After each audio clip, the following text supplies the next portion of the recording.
الحمدللہ رب العالمین والصلاة والسلام علی رسولہ الکریم۔ بزرگوں دوستوں، آپ کو یاد ہوگا کہ گزشتہ جمعہ تک ہم لوگوں نے اس سلسلے وار درس قرآن میں سورہ نساء کی آیت نمبر 35 تک کے مضمون کو سنا تھا۔ آج اس سے آگے کی آیات کے مضامین کو ملاحظہ فرمائیے۔ اعوذ باللہ من الشیطان الرجیم، بسم اللہ الرحمن الرحیم۔ وَاعْبُدُوا اللَّهَ وَلَا تُشْرِكُوا بِهِ شَيْئًا وَبِالْوَالِدَيْنِ إِحْسَانًا وَبِذِي الْقُرْبَى وَالْيَتَامَى وَالْمَسَاكِينِ وَالْجَارِ ذِي الْقُرْبَى وَالْجَارِ الْجُنُوبِ وَالصَّاحِبِ بِالْجَنبِ وَابْنِ السَّبِيلِ وَمَا مَلَكَتْ أَيْمَانُكُمْ إِنَّ اللَّهَ لَا يُحِبُّ مَنْ كَانَ مُخْتَالًا فَخُورًا الذين يبخلون ويأمرون الناس بالبخل ويكتمون ما آتاهم الله من فضله وأعتدنا للكافرين عذابا مهينا والذين ينفقون أموالهم رئاء الناس ولا يؤمنون بالله ولا باليوم الآخر ومن يكن الشيطان له قرينا فساء قرينا وماذا عليهم لو آمنوا بالله واليوم الآخر وأنفقوا مما رزقهم الله وَكَانَ اللَّهُ بِهِمْ عَلِيمًا إِنَّ اللَّهَ لَا يَظْلِمُ مِثْقَالَ ذَرَّةٍ وَإِن تَكُ حَسَنَةً يُضَاعِفْهَا وَيُؤْتِ مِن لَّدُنْهُ أَجْرًا عَظِيمًا۔ یہ ایک سلسلے کی آیات ہیں، اس لیے اس کو ایک ساتھ ہم نے پڑھ لیا۔ اس میں پہلی بات جو اللہ تعالیٰ ارشاد فرما رہے ہیں، پہلی آیت جو پڑھی گئی، اللہ تعالیٰ ارشاد فرما رہے ہیں وَاعْبُدُوا اللَّهَ وَلَا تُشْرِكُوا بِهِ شَيْئًا، اور اللہ کی بندگی کرو، اللہ کی غلامی اختیار کرو، وَلَا تُشْرِكُوا بِهِ شَيْئًا، اور کسی کو بھی اللہ کے ساتھ شریک نہ ٹھہراؤ۔ اللہ کی غلامی اختیار کرو یعنی اللہ کی بندگی کرو، اللہ جو اپنی ذات و صفات، حقوق و اختیارات میں یکتا ہے، اللہ کے ایسا کوئی نہیں۔ اللہ اگر مالک ہے تو اس کے ایسا مالک کوئی نہیں۔ اللہ اگر سمیع اور بصیر ہے، سننے والا اور دیکھنے والا، تو اللہ کے ایسا سننے والا اور اللہ کے ایسے دیکھنے والا کوئی نہیں۔ اللہ اگر کام بنانے والا ہے، اللہ کی طرف سے اگر تقدیر کا فیصلہ ہوتا ہے جو اچھا بھی ہوتا ہے اور جو نقصان پہنچانے والا بھی ہوتا ہے، تو اس طرح کا کوئی فیصلہ نہیں کر سکتا۔ تو اللہ کی طرح کوئی نہیں۔ یہ اللہ کی صفات ہے جن کو جاننا بہت ضروری ہے، تبھی تو اللہ کی بندگی کی جا سکے گی۔ آدمی اللہ کو جانے نہیں ٹھیک سے، وہ بندگی کرے اس کی، اپنے آقا کو، اپنے مالک کو ٹھیک سے پہچانے نہیں، تو پھر کس طرح سے اس کی غلامی کر سکتا ہے؟ لہٰذا اللہ تعالیٰ کی ذات کو جاننا، یعنی اللہ اپنے آپ میں کیسا ہے، کیا اس کے اختیارات ہیں، کیا وہ کر سکتا ہے، کیا کیا اس کے اندر گن ہیں، یہ باتیں جو اللہ نے خود بتائیں۔ اللہ کو جاننے کا کوئی اور ذریعہ تو ہے نہیں، کسی اور سے پوچھا تو جا سکتا ہے نہیں۔ اللہ نے جو خود بتایا اور اس کی بتائی ہوئی بات اس کے نبی، اس کے آخری رسول محمد صلی اللہ علیہ وسلم کے ذریعے ہمیں پتہ چلی، اس قرآن کے ذریعے ہمیں پتہ چلی۔ ان باتوں کو جاننا بہت ضروری، جاننے سے ہم اس کی صحیح بندگی، صحیح غلامی کر پائیں گے۔ پھر یہ جو اگلا حصہ ہے وَلَا تُشْرِكُوا بِهِ شَيْئًا، کسی کو بھی اس کے ساتھ شریک نہ ٹھہراؤ، اس میں کامیابی اسی وقت ملے گی جب اللہ کی ذات صحیح معنوں میں اس کا علم ہمیں ہوگا، جتنا اس نے بتایا اتنا تو پتہ چلے گا، اور جو بات اس نے بتائی نہیں ہے وہ ظاہر سی بات ہے کہ پتہ نہیں چلے۔ اس کی ذات کا ادراک و شعور پورے طور پہ کیسے ہو سکتا ہے؟ جتنا اس نے بتایا اتنا تو جاننا ہے، تاکہ ہم اس کے ساتھ کسی اور کو شریک نہ ٹھہرا سکیں۔ اگر ہم یہ سمجھ رہے ہیں کہ کوئی اور بھی سن سکتا ہے اسی کی طرح سے، کوئی اور بھی دیکھ سکتا ہے اسی کی طرح سے، کوئی اور بھی کام بنا سکتا ہے اسی کی طرح سے، کوئی اور بھی کام بگاڑ سکتا ہے اسی کی طرح سے، معلوم نہیں ہمیں کہ اللہ تعالیٰ کس طرح سے ہے، تو پھر کسی اور کو بھی ویسا ہی سمجھ لیں گے۔ لہٰذا اللہ کی صفات کا علم رکھنا، اس کی کوشش کرنا، جتنا اس نے بتایا ہے اپنے نبی کے ذریعے، قرآن کے ذریعے، وہ بہت ہی ضروری ہے تاکہ ہم اللہ کے ساتھ کسی کو شریک نہ ٹھہرا سکیں۔ اللہ کس طرح سے ہم پر حکومت کرتا ہے، اللہ نے یہ شریعت، یہ قانون کیوں نافذ کیا ہے، اللہ کا دین اگر مکمل ہے تو کس طرح سے مکمل ہے، ان سب چیزوں کا اگر علم نہیں ہوتا ہے تو پھر اللہ کے علاوہ کسی اور کو بھی اپنے اوپر حاکم تصور کر لیتا ہے بندہ، اللہ کو بھی مان رہا ہے اور کسی اور کو بھی مان رہا ہے، اللہ کو بھی حاکم مانتا ہے اور کسی اور کو بھی حاکم مانتا ہے، اللہ کی شریعت کو بھی مانتا ہے اور کسی اور کی بھی شریعت کو مانتا ہے۔ تو یہ جو کنفیوژن ہے، یہ جو سمجھ میں پھیر ہے، وہ اسی وجہ سے ہے کہ ٹھیک سے جاننے کی کوشش نہیں کرتا۔ وہ پہلی بات جو اللہ تعالیٰ مطالبہ کرتا ہے وہ یہی ہے، وَاعْبُدُوا اللَّهَ وَلَا تُشْرِكُوا بِهِ شَيْئًا، اللہ کی بندگی کرو، اللہ کے ساتھ کسی کو شریک نہ ٹھہراؤ۔ وَبِالْوَالِدَيْنِ إِحْسَانًا، اور پھر اللہ کے بعد ابا اماں، ماتا پتا، اپنے والدین کا ساتھ احسان کا رویہ رکھو، حسن سلوک کرو، be good to them, to your parents. یہ بات بہت مشہور ہے اور سارے ابا اماں بوسٹ فل ہوتے ہیں، سینہ تان کر کہتے ہیں اپنی اولاد سے کہ اللہ کے بعد باپ ماں کا حق ہے۔ بالکل صحیح بات ہے، لیکن اللہ کے بعد تو جب اللہ کا حق کیا ہے یہ پتہ چل جائے گا تو پھر سمجھ میں آئے گا کہ اچھا کہاں پر سے والدین کا حق، where it has to be stopped، کہاں پہ اس کو روک دینا ہے، کہاں تک اس کی سننی ہے اور کہاں سے ان کی نہیں سننی۔ اس بات کے لیے آگے حقوق کی ادائیگی کا ذکر ہے، لیکن پہلے بات شروع ہو رہی ہے ابا اماں سے، وَبِالْوَالِدَيْنِ إِحْسَانًا، اور اپنے والدین کے ساتھ حسن سلوک کرو، ان کے ساتھ اچھے سے پیش آؤ۔ اس بات کو اسی سورہ کی ایک آیت سے ہمیں بہت اچھے سے سمجھ لینا چاہیے، اور اس کی ایک مثال بھی ہم لوگ سن لیں گے مناسب وقت پر۔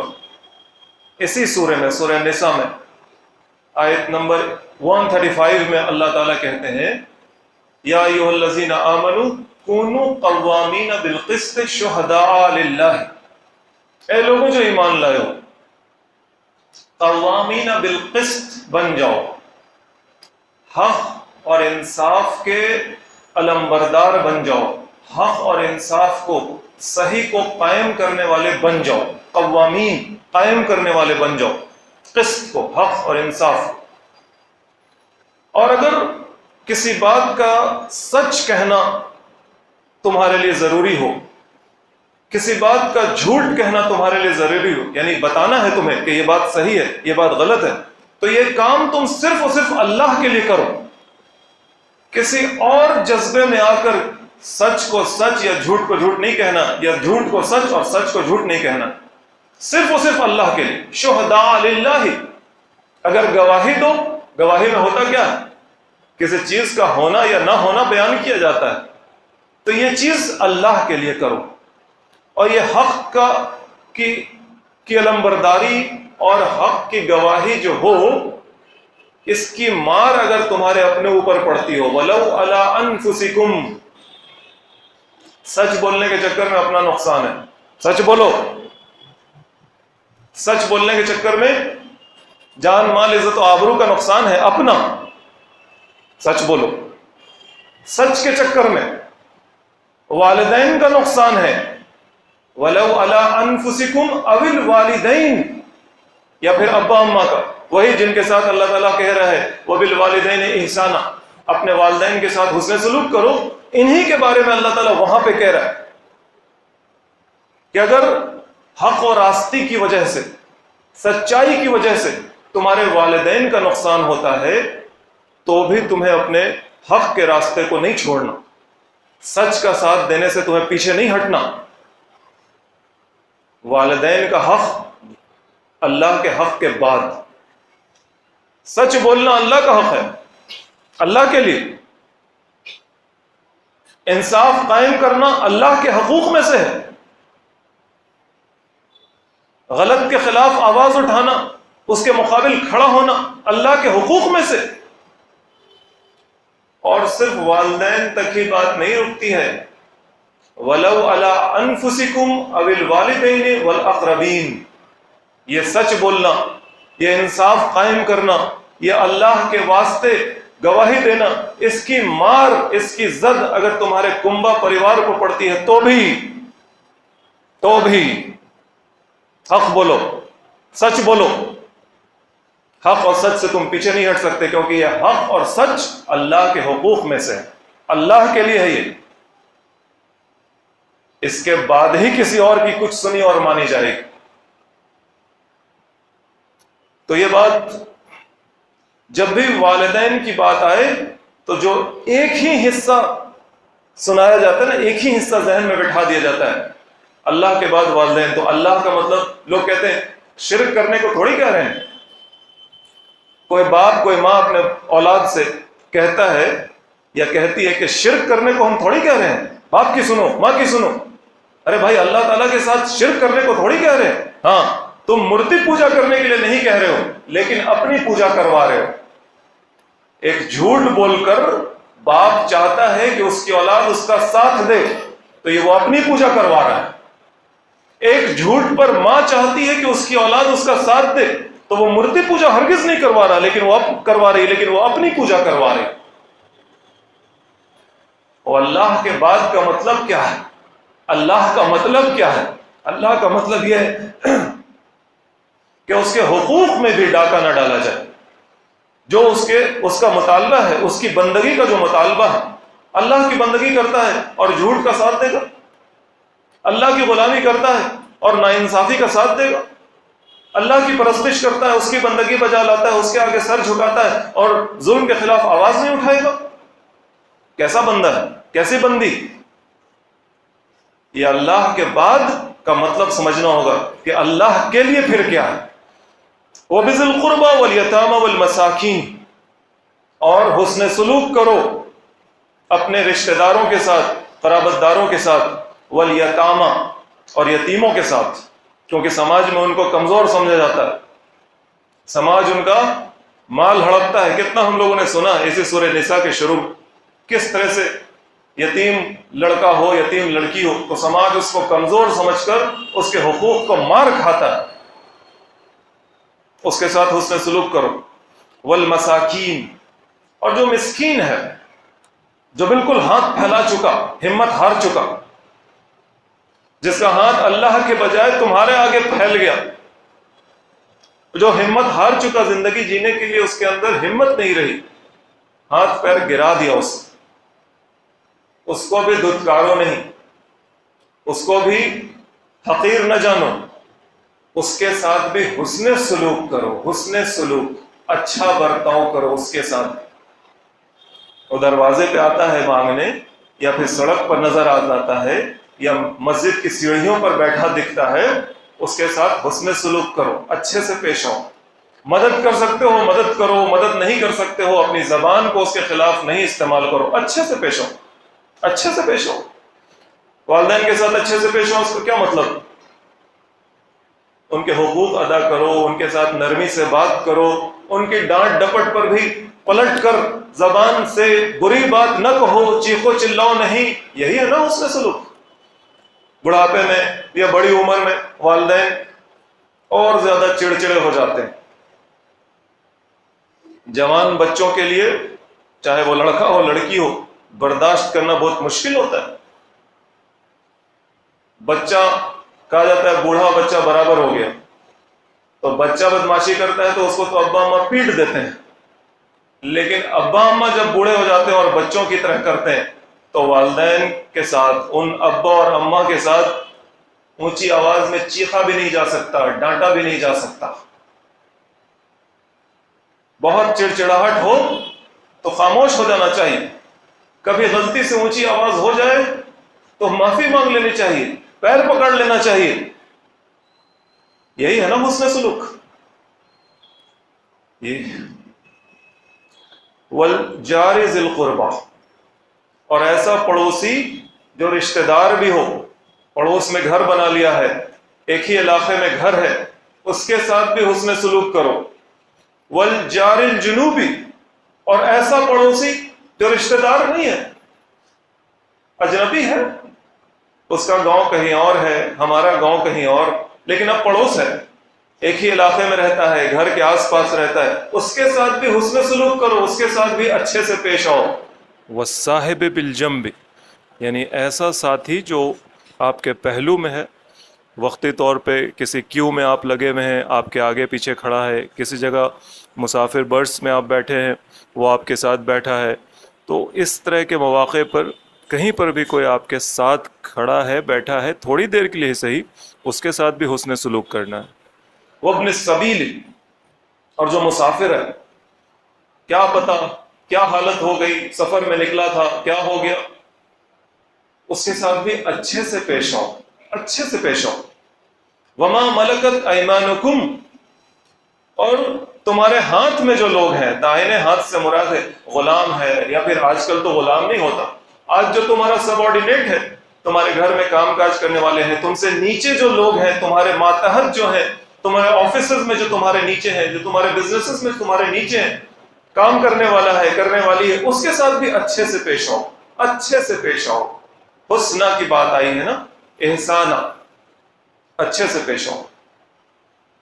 ان اللہ لا یحب من کان مختالا فخورا، بے شک اللہ تعالی دوست نہیں رکھتا، محبوب نہیں رکھتا، پسند نہیں کرتا ایسے لوگوں کو جو مختالن فخورا، شیخیباز ہیں، اکڑ دکھاتے ہیں، گھمنڈ میں چور رہتے ہیں، پرانسنگ کرتے ہیں، جیسے گھوڑا گردن ٹیڑھی کر کے ایک چال چلتا ہے اکڑ والی، خاص کر کے مختالن فخورا، مختالن اسی کو کہا جاتا ہے، گھوڑے کی وہ چال جس میں اس کی ایک اکڑ ظاہر ہوتی، سر ٹیڑھا کر کے اچھل رہا۔ اس چال رکھنے والوں کو اور ایسا رویہ رکھنے والوں کو اللہ بالکل پسند نہیں کرتا۔ جس کے اندر گھمنڈ ہے، جو اپنے آپ کو بڑی چیز سمجھتا ہے، جو دوسروں کے حقوق کو مارتا ہے، دوسروں کو نیچا سمجھتا ہے، اور اللہ نے جو نعمتیں اسے دی ہیں ان نعمتوں پر ایسا اتراتا ہے کہ سمجھتا ہے کہ یہ اس کی اپنی ذاتی چیز ہے، گویا ملا جلا کے گھمنڈ کرنے والا، اپنے آپ کو بڑا سمجھنے والا۔ اللہ تعالیٰ ایسے کسی بھی شخص کو، مرد ہو عورت ہو، اللہ تعالیٰ پسند نہیں کرتا۔ وہ لوگ کہ الذین یبخلون ویأمرون الناس بالبخل، وہ لوگ کہ جو بخیل ہوتے ہیں، بخیل جو دوسروں کا حق مارتے ہیں، دوسروں کے حق کی ادائیگی نہیں کرتے، کنجوس وہ اس لیے ہے کہ دوسروں کا حق مار رہے ہیں، خود اپنے اوپر کم خرچ کر رہے ہیں، وہ بخیل نہیں ہے۔ اصل میں بخیل وہ ہے جو دوسروں کا حق مار رہا ہے، چاہے دوسرے انسان ہو، چاہے خدا ہو، چاہے کام کاج ہو، ہر وہ چیز کہ جس میں اس کو بڑھ چڑھ کر حصہ لینا تھا، اسے اللہ کی نعمت جو اللہ نے اسے دی ہے مال و دولت کی شکل میں، جسم و صلاحیت کی شکل میں، وقت کی شکل میں، وہ اسے خرچ کرنا تھا، لیکن وہ خرچ نہیں کر رہا، اور نہ خود خرچ کرتا ہے اور نہ ہی دوسروں کو خرچ کرنے دیتا ہے۔ وَيَعْمُرُونَ النَّاسَ بِالْبُخْلِ، وہ چاہتا ہے کہ دوسرے لوگ بھی اسی طرح سے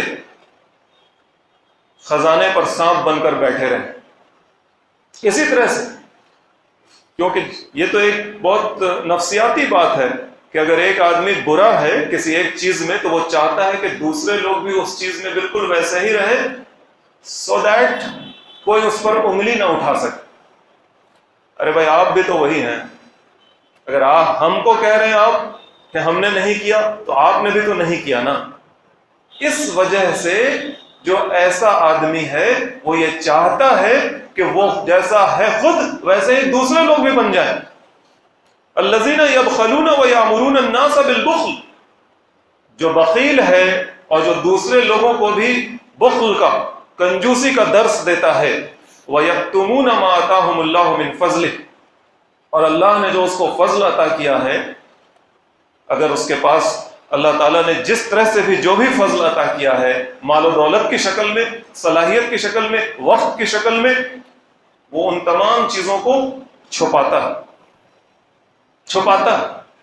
چھپانے کا الگ الگ ڈھنگ ہوتا ہے.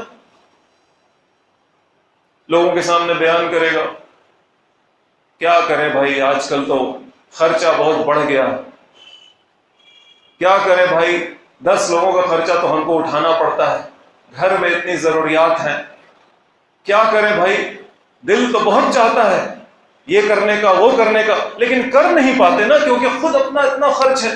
وہ آ جاتے ہیں مانگنے, وہ آ جاتے ہیں مانگنے. دل تو بہت کرتا ہے سب کے لیے خوب کریں, فلسطین پیسہ بھیج دیں, لیکن کیا کریں, یہیں اتنا خرچ ہے, یہیں اتنا خرچ ہے. یہ شیخی بگارنا خام و خام ہے.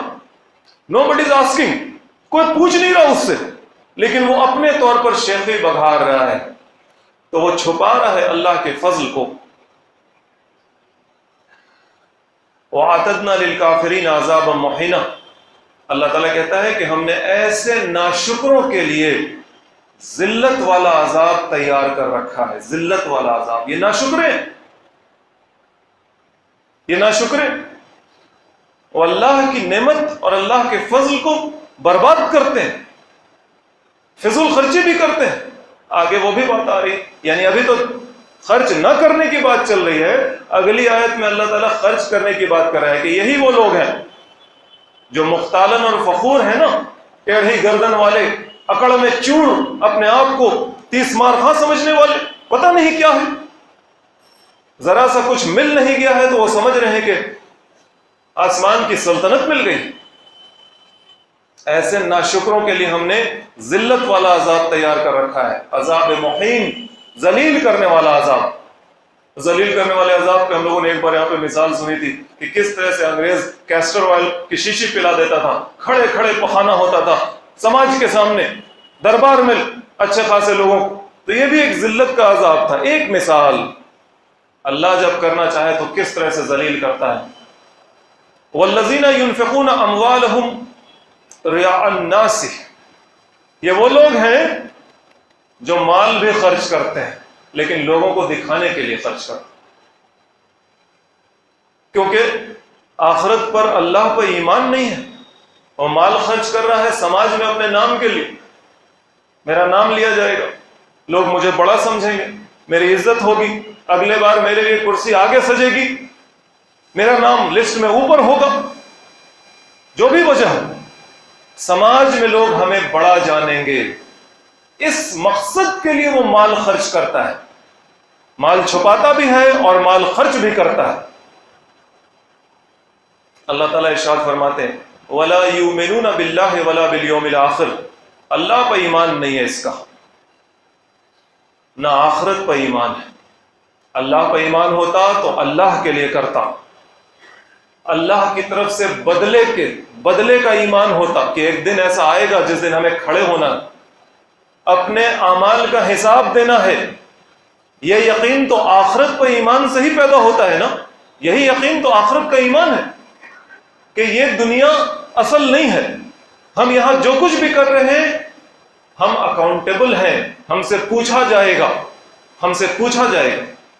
تو ہم یہاں مادر پدر آزاد زندگی بسر نہیں کر سکتے کہ جو چاہا کر لیا, جس کے ساتھ جو چاہا کر لیا.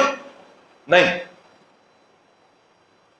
چاہے وہ 1 روپے کا معاملہ ہو, چاہے وہ زبان سے نکلے ہوئے ایک لفظ کا معاملہ ہو, اٹھے ہوئے ہاتھ کا معاملہ ہو, بڑھے ہوئے قدم کا معاملہ ہو, ہر چیز کے بارے میں ہم سے سوال ہوگا, ہر چیز کے لیے ہم اللہ کے سامنے جواب دیں. یہ آخرت کا یقین, آخرت پہ ایمان ہوتا تو وہ نہ بخیل ہوتا اور نہ وہ فضول خرچ ہوتا, اور نہ لوگوں کے دکھانے کے لیے خرچ کرتا. وہ جو کرتا اللہ کے لیے کرتا, اس کے اندر صلاحیت ہے وہ صلاحیت کو استعمال کرتا اللہ کے لیے, اس کے پاس مال ہے وہ مال کو خرچ کرتا اللہ کے لیے, اس کے پاس وقت ہے وہ وقت کو خرچ کرتا اللہ کے لیے, لوگوں کو دکھانے کے لیے نہیں, لوگوں کا حق مارنے کے لیے نہیں.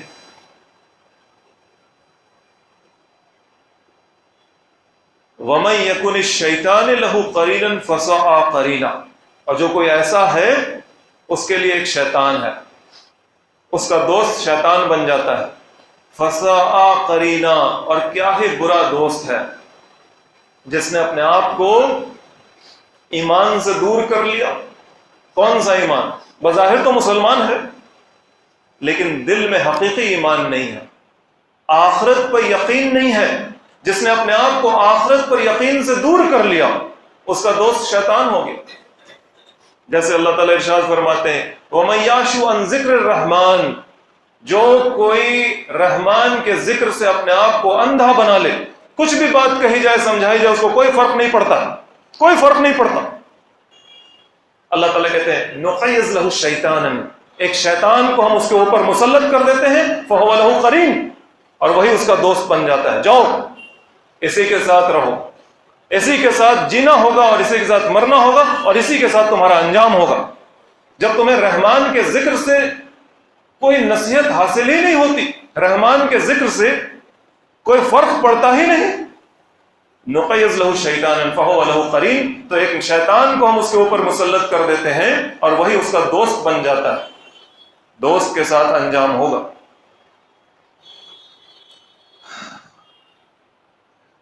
وَمَاذَا عَلَيْهِمْ لَوْ آمَنُوا بِاللَّهِ وَالْيَوْمِ الْآخِرِ وَأَنفَقُوا مِمَّا رَزَقَهُمُ اللَّهُ، کیا آفت ان پر ٹوٹ پڑتی، ایسے میاں جیوں پر کیا آفت ٹوٹ پڑتی اگر یہ اللہ پر ایمان رکھتے، والیوم الآخر، اور آخرت پر ایمان رکھتے، وَأَنفَقُوا مِمَّا رَزَقَهُمُ اللَّهُ، اور جو اللہ نے انہیں دیا ہے اس کو اللہ کے راستے میں خرچ کرتے، کیا آفت ٹوٹ پڑتی، کیا ہو جاتا انہیں؟ ارے بھائی خرچ ابھی بھی کر رہے ہو لیکن یامرون الناس، لوگوں کو دکھلانے کے لیے کرتے ہو، یہی خرچ کرنا تھا اللہ کے لیے، کیا آفت ٹوٹ پڑتی؟ اگر اللہ پر ایمان رکھتے، اگر آخرت پر ایمان رکھتے تو کیا آفت ٹوٹ پڑتی، کیا چھن جاتا تم سے، آخرت کا کیا نقصان ہو جاتا؟ جو سب سے بڑا ہے اس کو خوش کرنا، یہی تو اصل کامیابی، جس کے ہاتھ میں سارا اقتدار ہے، جس کے ہاتھ میں ساری مملکت ہے، ساری بڑائی جس کی ہے، اس کو خوش کرنا، اس میں کیا نقصان تھا، کیا نقصان تھا؟ اس کو خوش کرنا تھا۔ جو حقیقی مالک ہے اس کے لیے قربانی دینی تھی، وقت کی، جان کی، مال کی قربانی دینی تھی، آرزوؤں کی، امنگ کی، اس کے لیے قربانی دینی تھی، کیا جاتا؟ یہی قربانی اس کے لیے ایمان ہے، یہی قربانی اس کے لیے آخرت پر ایمان ہے، جیسا کہ اللہ تعالیٰ کی اس آیت سے پتہ چلتا ہے وَمَاذَا عَلَيْهِمْ، کیا ہو جاتا ان کے اوپر، کیا آفت ٹوٹ پڑتی ان پر، لو، اگر آمنوا باللہ، وہ اللہ پر ایمان رکھتے۔ مطلب کیا کہہ رہا ہے اللہ تعالیٰ؟ وہ خرچ کرتے اللہ کے لیے، لوگوں کو دکھانے کے لیے نہیں کرتے، وہ بخل نہیں کرتے، وہ فضول خرچی نہیں کرتے، وہ اللہ کی رضا کے لیے اللہ کے دیے ہوئے نعمتوں کو، اللہ کی دی ہوئی صلاحیتوں کو، اللہ کے دیے ہوئے مال کو اس کے راستے میں خرچ کرتے۔ والیوم الآخر، اور آخرت پر ایمان بھی یہی ہے کہ وہ آخرت پر ایمان رکھتے، گویا یہی کام وہ کرتے۔ وَأَنفَقُوا مِمَّا رَزَقَهُمُ اللَّهُ، اور جو اللہ نے انہیں دیا ہے وہ اللہ کے لیے خرچ کرتے، کیا آفت ٹوٹ پڑتی۔ وَكَانَ اللَّهُ بِهِمْ عَلِيمًا، اور اللہ تعالیٰ بے شک ان کو جانتا ہے، ان کے بارے میں سب اللہ کو پتہ ہے۔ ان اللہ لا یظلم مثقال ذرہ، بے شک اللہ تعالیٰ ایک ذرے برابر ظلم نہیں کرتا کسی پر۔ وَإِن تَكُ حَسَنَةً، اگر ایک ذرے برابر بھی نیکی ہو، اور یہ جو حسنتن ہے اس کو حسنتن بھی پڑھا گیا ہے، ایک قرات اس کی یہ بھی، اس کا مطلب یہ ہوتا ہے کہ اگر نیکی ہو، وَإِن تَكُ حَسَنَةً يُضَاعِفْهَا، تو اللہ اس کو دگنا کر دیتا، بڑھا دیتا، وَيُؤْتِ مِن لَّدُنْهُ أَجْرًا عَظِيمًا، اور اپنی طرف سے اس کو بڑھا چڑھا کر دیتا۔ یہ یقین اور یہ ایمان اللہ کی ذات پر بندوں کا ہو تو وہ اللہ کے حقوق کو ادا کریں، دنیا کے لیے نہیں، آخرت کے لیے محنت کریں، ان کی پریورٹی، ان کی پراتھمکتا آخرت ہو، وہاں کی زندگی ہمیں بہتر بنانی۔ اس کی ایک مثال ہم لوگوں کو سن لینی چاہیے، ایک نوجوان کی مثال، ایک نوجوان کی مثال جو 20 سال سے بھی کم عمر کا ایک نوجوان، بہت پیسے والا، بہت دولت مند، بڑا بزنس مین، کوفہ شہر کوفہ شہر کا 2 طرح کی کہانی ہے، اس میں ہم ایک کہانی سنا رہے ہیں، اسی کی 2 طرح کی کہانی ہے، ایک کہانی سنا رہے ہیں۔ کوفہ شہر کا بڑا پیسے والا نوجوان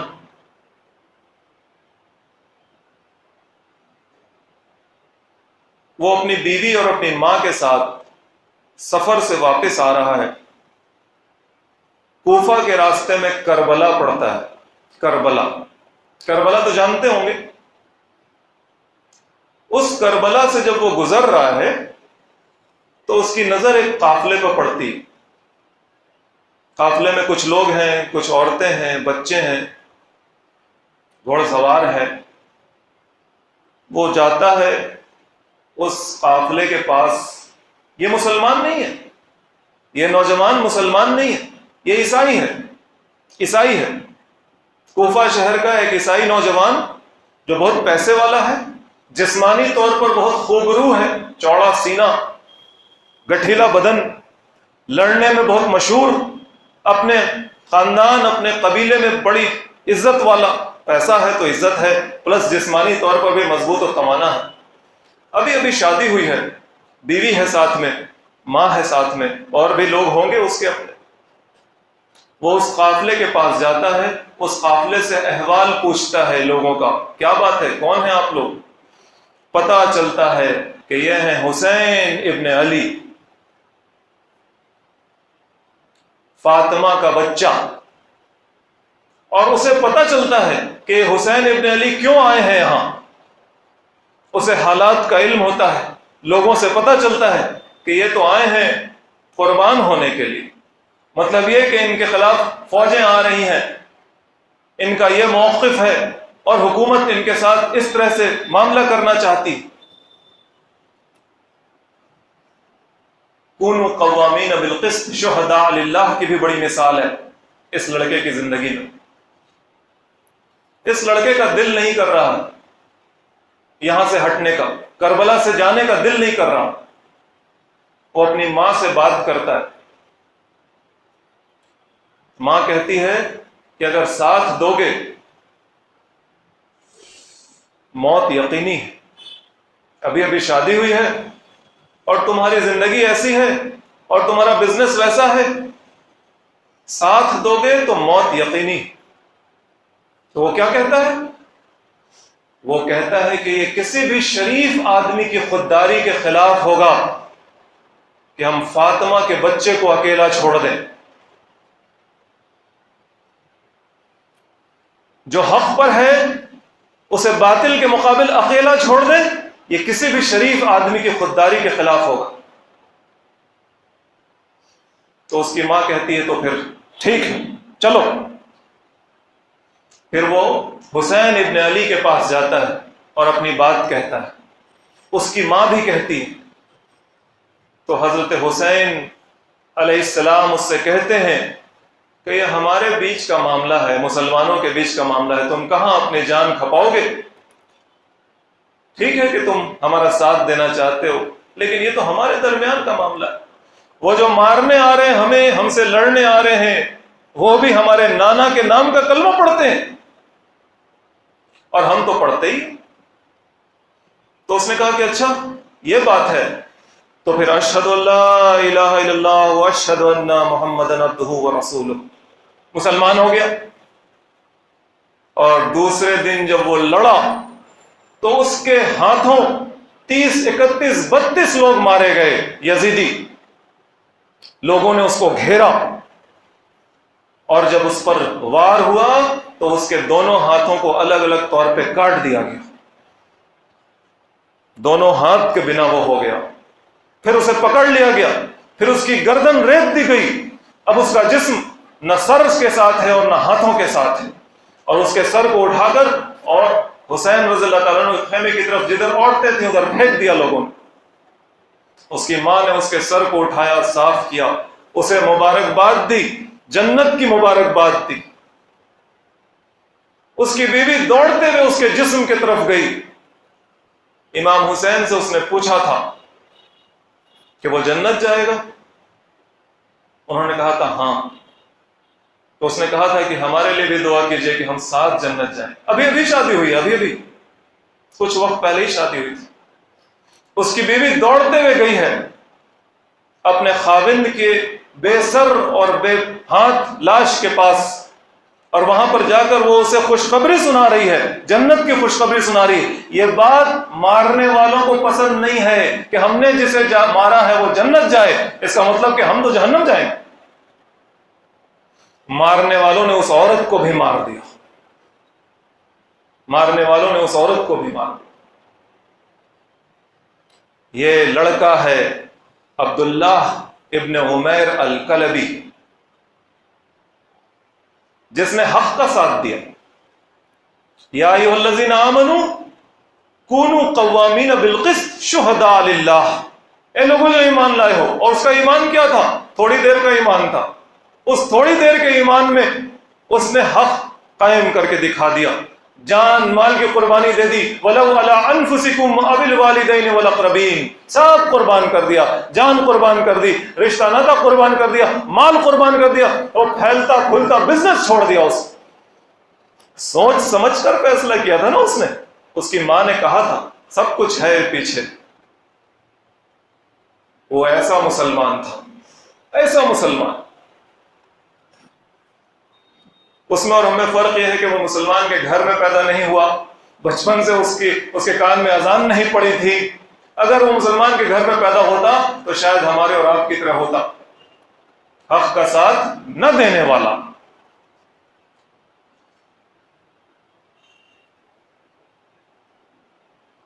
جمعہ, رمضان, قرآن, تاریخ کے یہ قصے, یہ شخصیات ہم سے کیا مطالبہ کرتے ہیں, کیا چاہتے ہیں؟ یہ سب ہم سے یہ چاہتے ہیں کہ ہم اللہ کی بندگی کریں جیسا کہ اس کی بندگی کرنے کا حق ہے. ہم نڈر بنے, بہادر بنے, دنیا کے بندے نہ بنے, درہم و دینار کے بندے نہ بنے, آخرت پہ ایمان رکھیں, اللہ پہ ایمان رکھیں. وآخر دعوانا ان الحمد للہ رب العالمین.